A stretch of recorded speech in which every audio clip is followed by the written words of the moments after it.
Dr. Mel Rodriguez wiped the sweat from her forehead as she bent over the ancient stone tablet. The hot sun of Kepler 442b beat down on the dig site, making the work even harder. She had been studying the strange symbols carved into the crystalline surface for 3 weeks now, and she was finally starting to make sense of them. The tablet was old. Very old. Her team had found it deep in the ruins of what used to be a great city. The city belonged to the Vorthak, a race that had vanished from the galaxy 3,000 years ago. Everyone knew about the Vorthak. They were legends. Stories told to children about the most powerful beings who ever lived. They could build ships that traveled faster than light, cities that floated in space, and weapons that could destroy entire moons, but they were gone now. All that remained were ruins like this one, scattered across dozens of worlds. The Galactic Council had spent centuries trying to understand Vorthak technology, but they had failed. The language was too complex, too different from anything any living race could speak. It was officially declared extinct, impossible to translate. Maya thought differently. She was a xenolinguist, someone who studied alien languages. She had spent her whole career looking for patterns that others missed. When she first saw the Vorthak symbols, something about them felt familiar. Not familiar like she had seen them before, but familiar like she should know what they meant. Ben Carter, her research partner, walked over to where she was working. He was carrying a water bottle and looked worried. "Maya, you've been at this for 12 hours straight? You need to take a break?" Maya shook her head. "I'm close, Ben. I can feel it. These symbols, they're not random. There's a pattern here, something that connects to languages I know." "You've been saying that for weeks," Ben said gently. "Maybe it's time to admit that some things are just beyond our understanding." Lisa Park, the team's archaeologist, joined them. She was dusty from digging and excited about something. "Maya, you need to see this. We found another chamber deeper in the ruins. The walls are covered with the same symbols, but they're different somehow. They're glowing." Maya looked up from her tablet. "Glowing?" "Just a faint blue light, but it's definitely there. And the symbols are arranged differently, like they're telling a story or giving instructions." Maya felt her heart race. She had been looking for exactly this kind of discovery. "Show me." The 3 of them walked through the ruins toward the new chamber. The ancient buildings around them were made of the same crystalline material as the tablet. Even after 3,000 years, they looked almost new. The Vorthak had built things to last forever. The new chamber was underground, reached by a narrow staircase carved into the rock. As they descended, Maya could see the glow Lisa had described. The walls were covered with Vorthak symbols, and they were definitely giving off a soft blue light. "This is incredible," Maya whispered. She pulled out her scanning equipment and began recording everything. "These symbols are more complex than anything we've found before, and the way they're arranged, it's almost like a conversation." Ben set up lights while Lisa began taking photographs. Maya studied the glowing symbols more closely. They seemed to be organized in groups, with some symbols repeating in patterns. It reminded her of something, but she couldn't quite place what. Then she saw it. One group of symbols looked almost like words she knew. Not exactly the same, but similar enough that she could guess what they might mean. She had seen similar patterns in ancient Earth languages in the very oldest forms of human writing. "That's impossible," she said out loud. "What's impossible?" Ben asked. Maya pointed to the symbols. "These patterns. They're similar to Proto-Indo-European root words, but that's crazy. Earth is thousands of light years away from here. There's no way human languages could be connected to Vorthak writing." She studied the symbols more carefully. The more she looked, the more connections she saw. The basic structure was different, but underneath, there were patterns that reminded her of the oldest human languages. It was like seeing a familiar face in a crowd of strangers. "Maya," Lisa said quietly, "what if you're right? What if there is a connection?" Maya shook her head. "It's not possible. The Vorthak disappeared long before humans even developed space travel. We never met them. There's no way our languages could be related." But even as she said it, she wasn't sure she believed it. The patterns were too similar to be coincidence. And if she was right, if there really was a connection, then maybe she could actually translate the Vorthic language. She spent the next hour studying the symbols, comparing them to linguistic patterns from Earth. Slowly, very slowly, she began to piece together what they might mean. The symbols seemed to be describing something important, something about greeting or welcome. "I think I've got something," she said finally. "This group of symbols here, I think it's a greeting. Something like, 'We who walk between stars salute.'" "Yeah?" Ben looked skeptical. "Are you sure?" "Not completely, but it makes sense given the context.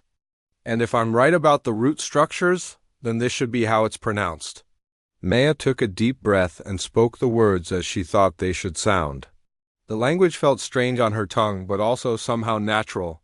The sounds were unlike anything in human languages, but they didn't feel foreign. As the last syllable left her lips, something incredible happened. The blue glow from the symbols suddenly became brighter, much brighter. The entire chamber filled with blue light, and Maya could hear a low humming sound coming from the walls. "What did you do?" Ben asked, backing away from the glowing walls. "I don't know," Maya said, but she wasn't scared. She was excited. The symbols are responding to the language. They're reacting to being spoken.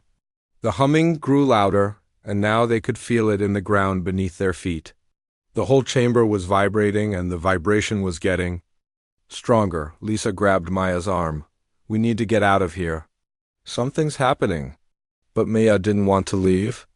She had just made the greatest discovery in human history. She had spoken a dead language and brought ancient technology to life. "Wait," she said. "This is incredible. The Vorthic technology is still active. It's been waiting for someone to speak their language." The vibration was getting stronger now, and dust was falling from the ceiling. Ben grabbed Maya's other arm. "We can celebrate later. Right now, we need to get to the surface." They ran up the stairs as the rumbling got louder. When they reached the surface, they could see that the entire dig site was glowing with the same blue light. All the ruins were humming with energy, and the ground was shaking like there was an earthquake. "Look at the sky," Lisa pointed upward. Maya looked up and saw beams of blue light shooting into the sky from ruins all across the planet. It was like the entire world was waking up after a long sleep. "What have I done?" Maya whispered. The answer came a moment later. Far in the distance, beyond the ruins, the ground began to crack open. Something massive was rising from deep beneath the planet's surface. It was too far away to see clearly, but it was huge. Bigger than any building Maya had ever seen. "Is that a ship?" Ben asked as they watched. The enormous object continued to rise. It was definitely artificial, made of the same crystalline material as the ruins. But it was moving, alive, with the same blue energy that had responded to Maya's words. Maya realized she had done something that would change everything. She had spoken words that had been silent for 3,000 years, and in doing so, she had awakened something that had been sleeping since the Vorthic disappeared. The question now was, what would happen next? The ground shook harder as the massive object continued to rise from deep beneath the planet. Maya Rodriguez watched in amazement as what could only be described as a ship emerged from the crack in the earth. But calling it a ship seemed wrong. It was more like a floating city, stretching far beyond what her eyes could see. Commander Jake Morrison was running toward them from the base camp, his security team following behind. He was shouting orders into his radio, but Maya could barely hear him over the rumbling noise that filled the air. "Dr. Rodriguez," Jake called out when he reached them. "What did you do?" "Our sensors are going crazy. Energy readings are off the charts." Maya tried to explain, but her words felt small compared to what was happening around them. "I translated some of the Vorthic symbols. I spoke them out loud. The ruins responded to the language." Jake looked at the massive ship still rising from the ground. It was glowing with the same blue light as the ruins, and streams of energy were flowing between the ancient buildings and the emerging vessel. "You need to tell me exactly what you said." "It was just a greeting," Maya said. "Something like, 'We who walk between stars salute you.' I thought it was harmless." The ship was now fully visible above the surface. It was at least 30 kilometers long, its hull made of the same crystalline material as the ruins, but somehow different. The surface seemed to flow like liquid while maintaining its solid shape. Strange symbols covered the hull. Glowing brighter than the rest of the ship, Ben Carter was recording everything with his equipment. "Maya, look at this." "The energy readings aren't just coming from this site. My instruments are detecting similar patterns from all over the planet." Jake's radio crackled to life. It was Captain Helen Brooks from the UES Endeavour, the research ship orbiting the planet. "Commander Morrison, we have a situation up here. We're detecting energy signatures from dozens of locations across the planet. Ancient sites, we thought. Were just ruins are all showing activity." Maya felt a chill run down her spine. "How many sites?" "All of them," came the captain's voice through the radio. "Every known Vorthak ruin on the planet is active. And Jake, we're getting reports from other worlds too. The Galactic Council is sending emergency messages. Vorthak sites across the entire sector are waking up." Lisa Park was staring at the ship. Above them, "This is incredible. The Vorthak didn't just leave behind individual ruins. They left behind a network. Everything is connected." The ship began to move, slowly at first, then with increasing speed. "It wasn't flying in any way," Maya understood. "There were no engines, no visible means of propulsion. It simply moved through the air as if gravity had no effect on it." "We need to evacuate," Jake said. "This is beyond anything we're prepared for." But Maya didn't want to leave.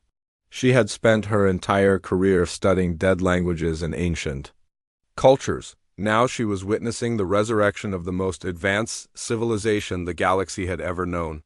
"Wait, I need to understand what's happening." The ship responded to my words. "Maybe I can communicate with it." Jake grabbed her arm. "Dr. Rodriguez, we don't know if that thing is friendly. For all we know, you just activated some kind of weapon." Maya looked at the ship again.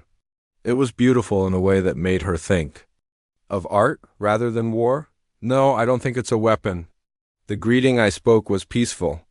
If the Vorthak wanted to destroy things, they would have done it differently." Captain Brooks' voice came through the radio again. "All teams, we're receiving a transmission from the Galactic Council. They're demanding an immediate explanation." "For what's happening?" "They want to know if Earth is responsible for activating Vorthak technology." Maya felt a weight settle in her stomach. The Galactic Council governed most of the known galaxy. They were made up of dozens of alien species, and they had strict rules about dangerous technology. The Vorthak were considered the most dangerous technology of all. "What do we tell them?" Jake asked. "The truth," Maya said. "I discovered how to read their language. I spoke it and their technology responded. I'm not sure why, but somehow human language patterns are connected to Vorthak writing." The ship above them began to emit a new sound, different from the humming of the ruins. It was almost musical, like a song being played on instruments Maya had never heard before. The sound was beautiful, but also sad, like a lament for something. Lost. Ben was studying his instruments. "Maya, the ship is scanning us.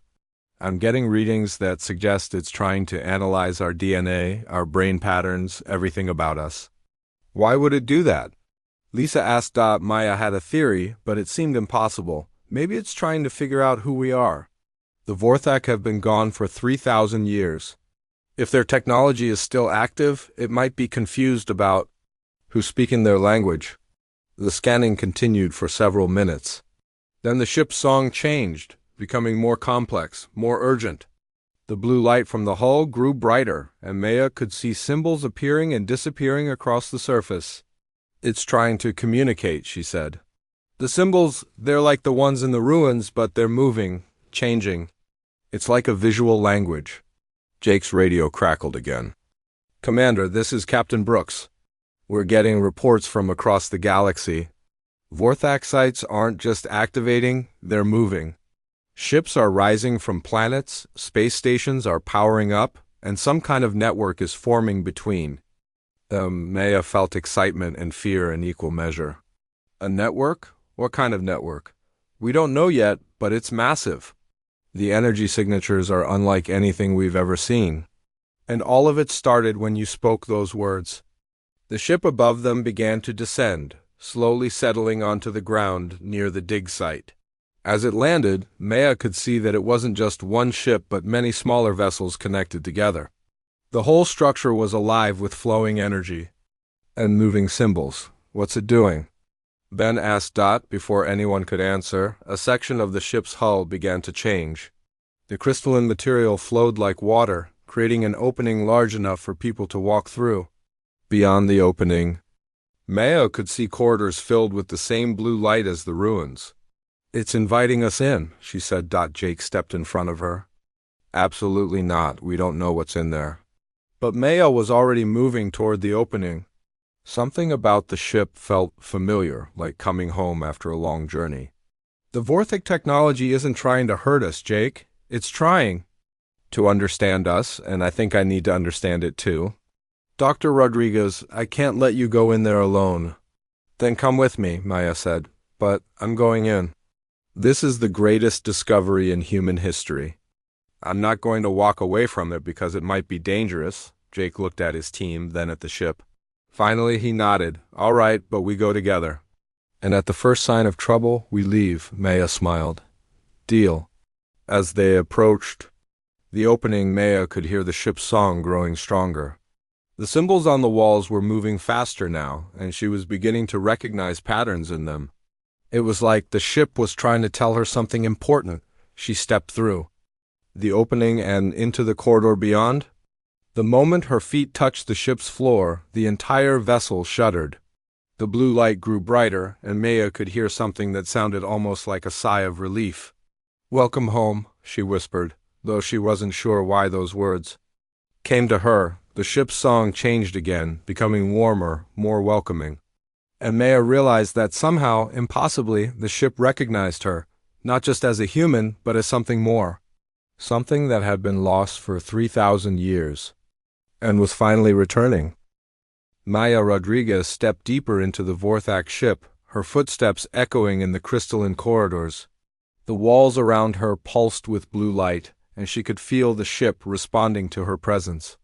Behind her, Commander Jake Morrison and his security team followed carefully, their weapons ready but not raised. The corridor led to a vast chamber filled with strange machines and floating displays. Information flowed across the displays in the same moving symbols Maya had seen on the ship's hull. As she watched, the symbols began to slow down, becoming easier to read. "It's adjusting to me," Maya said quietly. "The ship is changing the way. It shows information so I can understand it better." Jake looked around nervously. "How is that possible? This technology has been dead for 3,000 years. How does it know how to communicate with humans?" Maya studied the displays more closely. The symbols were definitely becoming more familiar, showing patterns that reminded her of the ancient Earth languages she had studied. "I don't know, but I think we're about to find out." Meanwhile, far above them in orbit, Captain Helen Brooks was dealing with a crisis. The UES Endeavor's communications array was flooded with messages from across the galaxy. The Galactic Council was demanding answers, and their tone was becoming increasingly hostile. Ambassador John Clark, Earth's representative to the Galactic Council, appeared on the main screen. His face was tense with worry. "Captain Brooks, I need to know exactly what happened down there. The Council is meeting an emergency session. They're talking about declaring humanity a threat to galactic security." "Sir, Dr. Rodriguez discovered how to read Vorthak writing. When she spoke their language, it activated their technology. We didn't know this would happen." John's expression grew more serious. "The Zalathi are claiming that humans must have stolen Vorthak technology. They say there's no other way we could have learned their language. The Morgani are supporting them, and even some of our allies are getting nervous." Back on the planet, Maya was making discoveries that would change everything. The ship's displays were showing her images of the galaxy from thousands of years ago. She could see the Vorthak Empire at its height, with ships traveling between stars and great cities floating in space. "Ben, look at this," she called to her research partner. "The ship is showing me Vorthak history. But something's wrong with the timeline. Ben Carter moved closer to the display she was studying. What do you mean? According to this, the Vorthak didn't just disappear 3,000 years ago. They left. Some of them stayed behind, but others went somewhere else. The ship is trying to tell me where they went. The display changed, showing a small group of Vorthak ships traveling to a distant part of the galaxy. The ships were damaged, as if they had been in a battle. Maya watched as they approached a small blue planet on the edge of civilized space. Earth, she whispered. They went to Earth. Jake had been listening to the radio chatter from the ship above. Dr. Rodriguez, we have a problem. The Galactic Council is sending a fleet to this system. They want to take control of the situation. Maya barely heard him. She was too focused on what the ship was showing her. The Vorthak who had reached Earth were badly injured and few in number. Their ship was dying, and they had no way to return to their empire, so they had done something desperate. They mixed their DNA with primitive humans, Maya said, her voice filled with wonder. The Vorthak survivors didn't just live on Earth. They became part of Earth's population. They had children with early humans, and their genetic patterns became part of our species. Ben stared at the display. That's impossible. The genetic differences between species are too great. Not for the Vorthak, Maya said. Their technology was advanced enough to bridge those differences. Look at this. The display showed the process in detail. The Vorthak had used their medical technology to adapt their genetic structure to be compatible with human DNA. Over generations, their alien characteristics had become dormant, but they had never disappeared completely. That's why I can read their language, Maya said. I'm not just translating it, I'm remembering it. The genetic memory is still there, buried in human DNA. Dr. Amy Foster, the geneticist who had joined the expedition, was studying tissue samples from the ruins. Her portable lab was set up near the dig site, and she had been running tests on everything they had found. Maya, you need to see this, Amy's voice came through the radio. I've been analyzing the biological material from the ruins. The DNA patterns are unlike anything I've ever seen, but there are similarities to human genetic sequences. Similarities that shouldn't exist. Maya felt her heart racing. What kind of similarities? Protein structures, genetic markers, even basic cellular organization. It's like human DNA and Vorthak DNA are related, but that's scientifically impossible unless humans and Vorthak share common ancestors, Maya finished. Amy, I need you to run a test. Compare the Vorthak DNA with samples from the research. Team, look for dormant genetic sequences. While Amy worked, Maya continued exploring the ship. The deeper she went, the more responsive the technology became. Machines that had been silent for millennia began to activate at her approach. Displays showed her star charts, technical specifications, and historical records. The ship recognizes me, she told Jake. Not just as a human, but as something more. It's treating me like I have the authority to command it. Jake was growing more nervous by the minute. Dr. Rodriguez, we're getting reports that other awakened ships are starting to move. Some are leaving their planets. The Galactic Council is calling it an invasion. Maya shook her head. No, they're not invading. They single quotes The ships are coming together, forming some kind of network, but I don't think it's hostile. Amy's voice came through the radio again, and this time she sounded excited. Maya, the test results are incredible. Every member of the research team has dormant genetic sequences that match the Vorthak DNA, but yours are different. Your sequences are more active, more complete. What does that mean? I think it means you're descended from a direct Vorthak lineage. Your ancestors were among the survivors who came to Earth. That's why you can read their language and why their technology responds to you. Maya felt a chill run down her spine. She was standing in the control center of the ship now, surrounded by displays showing the locations of awakened Vorthak vessels across the galaxy. There were hundreds of them, all connected by streams of energy. Captain Brooks, this is Ambassador Clark, came the voice from orbit. The Galactic Council has made a decision. They're classifying the awakened Vorthok technology as a Class 1 threat. Any human found in possession of or communicating with Vorthok technology will be arrested and tried for crimes against galactic security. Maya looked at the displays around her. The ship was showing her things that could revolutionize science, technology, and medicine.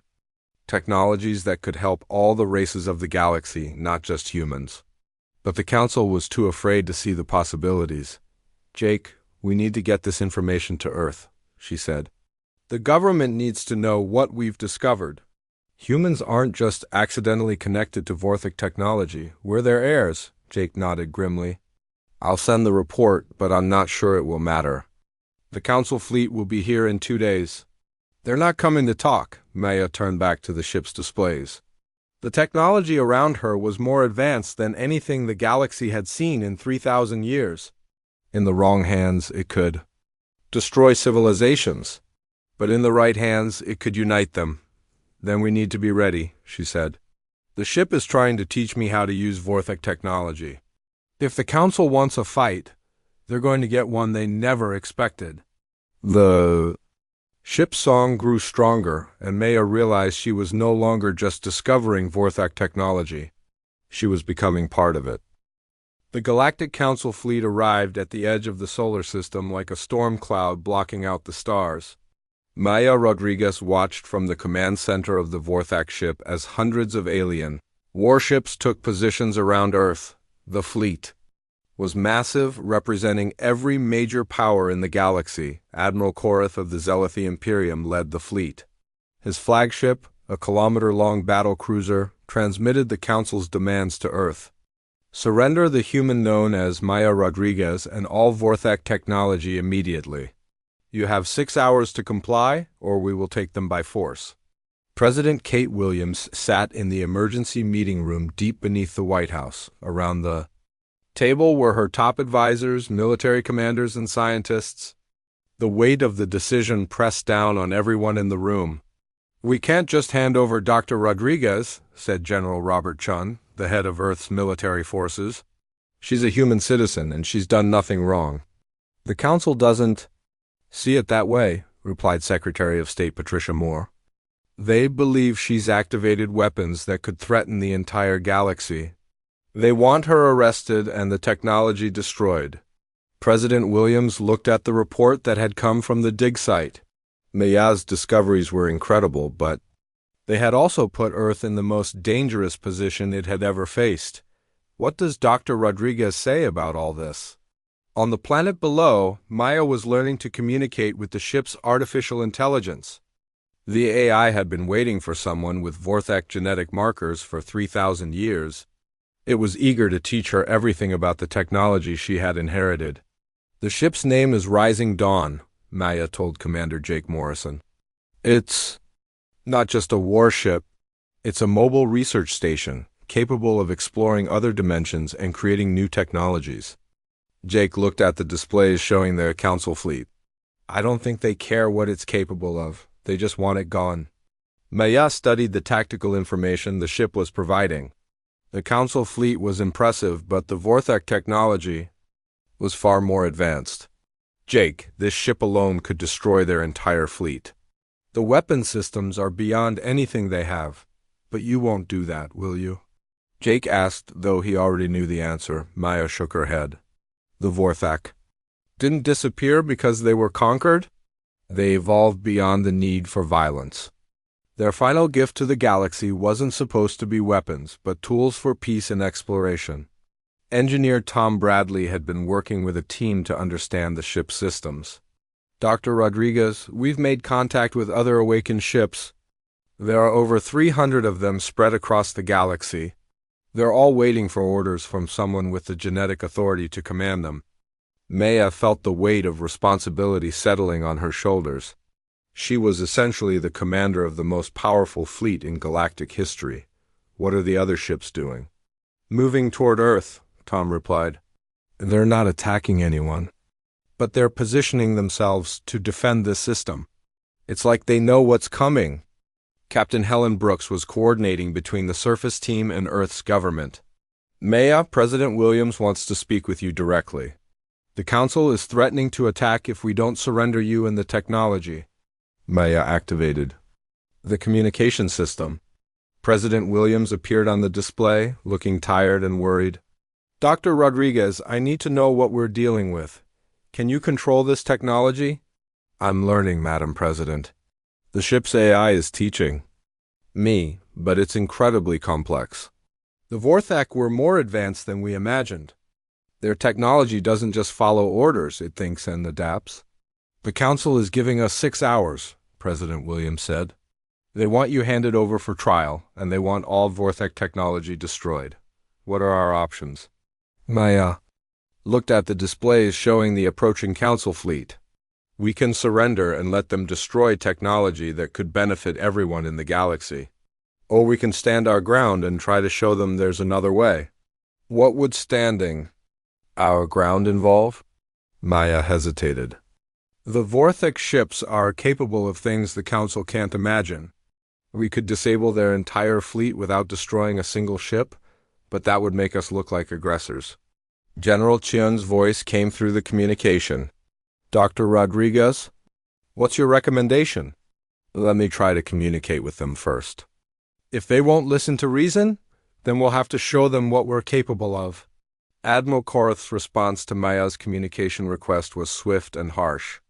The Council does not negotiate with those who threaten galactic security.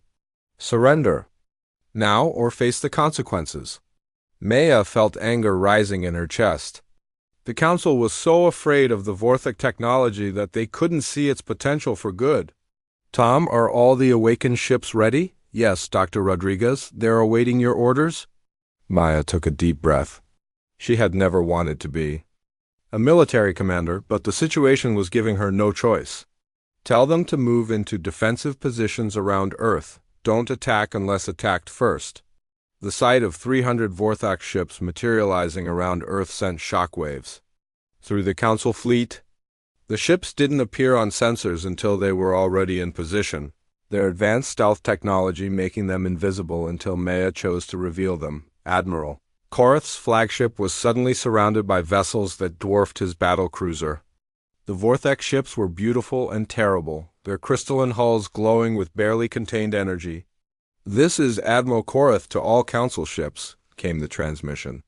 We are facing hostile forces of unknown capability. All ships, prepare for battle. Maya opened a channel to the entire Council fleet. This is Dr. Maya Rodriguez of Earth. I am speaking on behalf of the Vorthak Heritage Fleet. We do not wish to fight you, but we will defend ourselves if necessary. You have activated technology that belongs to a dead civilization, Korath replied. By galactic law, such technology must be destroyed to prevent it from falling into the wrong hands. The Vorthak aren't dead, Maya said. They evolved and became part of other species across the galaxy. Humans are their descendants, which gives us the right to use their technology. Lies and propaganda, Korath spat. Your species has stolen technology you cannot possibly understand. We will not allow you to threaten galactic peace. The Council fleet began to move into attack formation. Maya watched the tactical displays as hundreds of ships prepared to open fire on Earth and the Vorthak vessels. Maya, Jake said quietly, they're not going to listen to reason. Maya nodded sadly. I know. Tom, signal all ships. When they attack, disable their weapons and engines, but don't destroy them. We need to prove we're not the threat they think we are.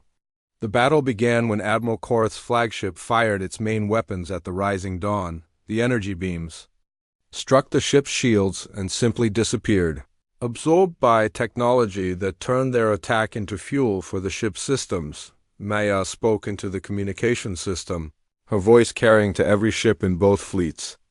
The Vorthak left their technology as a gift to help the galaxy grow and explore. We don't want to rule anyone. We want to share what we've learned. But her words were lost in the chaos of battle. The Council fleet was firing everything they had at the Vorthak ships, and their weapons were having no effect. The Vorthak shields turned every attack into energy that made the ships stronger. All ships, Maya commanded, begin the demonstration. What happened next would be remembered as the most one-sided battle in galactic history. The Vorthak ships didn't fire a single shot. Instead, they projected energy fields that simply turned off every weapon in the Council fleet. Ship after ship found their systems shutting down, their weapons useless, their engines dead. In less than 10 minutes. The entire Council fleet was helpless, floating in space with no way to fight or run. Maya's voice filled the silence that followed. We who walk between stars offer peace to all who would accept it. The choice is yours. The silence that followed the battle was unlike anything the galaxy had ever experienced. 300 Council ships floated helplessly in space around Earth, their weapons and engines disabled by technology they couldn't understand. Admiral Korath stared at his dead control panels in disbelief. Maya Rodriguez stood in the command center of the Rising Dawn, feeling the weight of what had just happened. She had just demonstrated that humanity possessed the power to defeat the combined military might of the galaxy without firing a single shot. The question now was what to do with that power. "Dr. Rodriguez," came Admiral Korath's voice over the communication system. His tone had changed from anger to something closer to fear. "What do you want from us?" Maya looked at the displays showing the disabled fleet. Each ship contained thousands of alien beings who were probably terrified right now. "I want to talk," she said simply. "That's all I ever wanted." President Kate Williams was watching from Earth, surrounded by her advisors. General Robert Chun looked amazed at what had just happened. "Dr. Rodriguez has just proven that Earth is now the most powerful military force in the galaxy. We could demand anything we want." "That's not what this is about," President Williams said quietly. "Dr. Rodriguez, what are your intentions?" Maya activated the communication system so her voice would reach every ship in both fleets. 3,000 years ago, the Vorthak faced a choice. They could use their advanced technology to conquer the galaxy, or they could find a better way. They chose to evolve beyond conquest, beyond the need for war. She paused, looking at the tactical displays. Some of them came to Earth when their civilization was ending. They mixed their DNA with early humans and gave us their genetic memory. They weren't trying to create weapons. They were trying to create something better.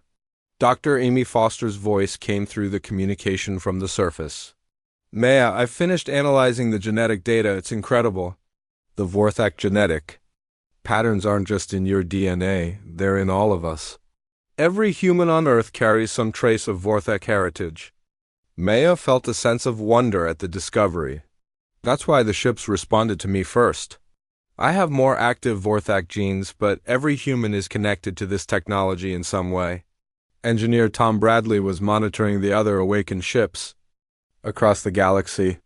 "Dr. Rodriguez, the fleet is waiting for orders. What should we do?"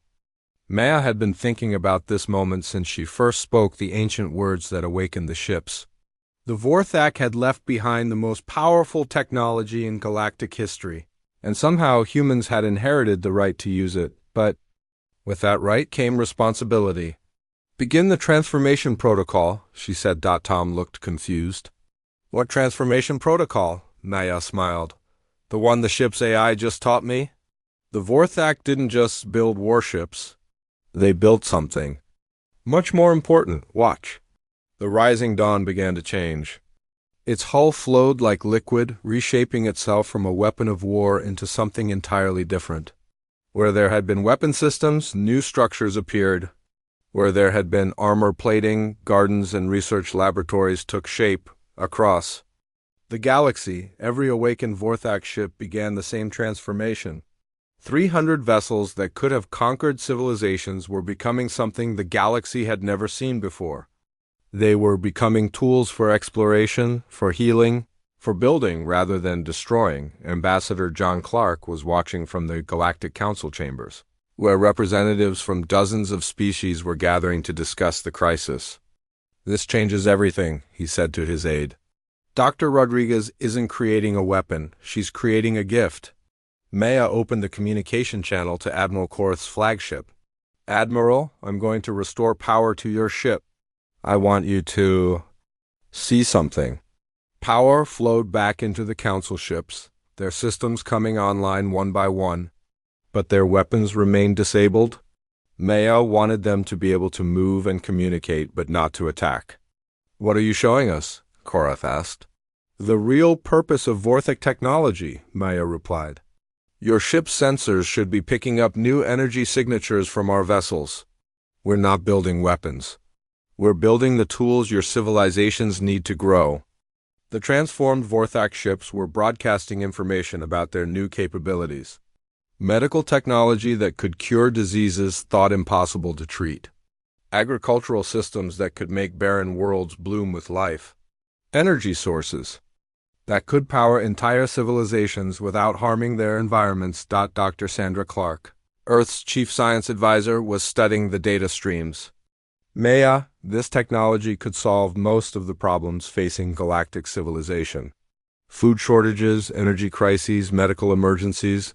The Vorthik built solutions to everything."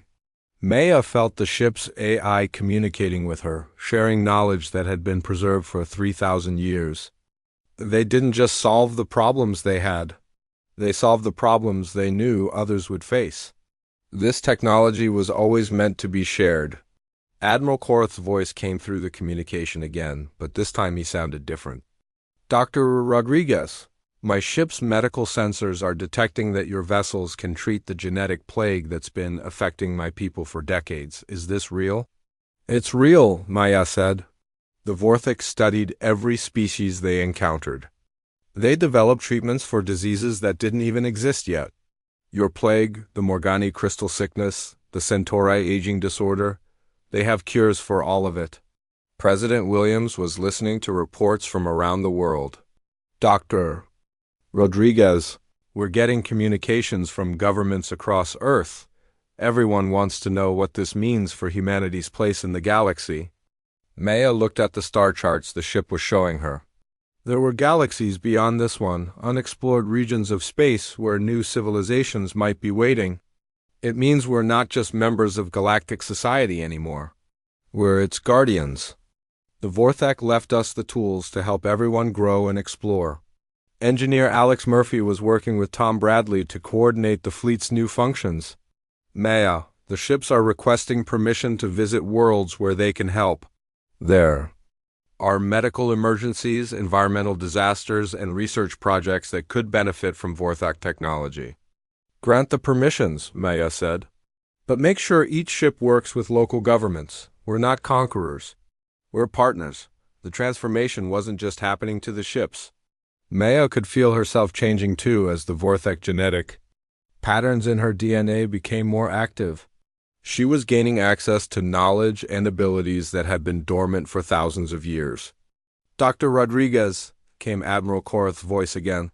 "The Galactic Council is requesting a formal meeting. They want to discuss how this technology can be integrated into galactic society." Maya smiled. "Tell them I accept." "But the meeting will be held here on Earth. It's time for the galaxy to see where the Vorthik legacy really lives." Over the following weeks, representatives from across the galaxy came to Earth.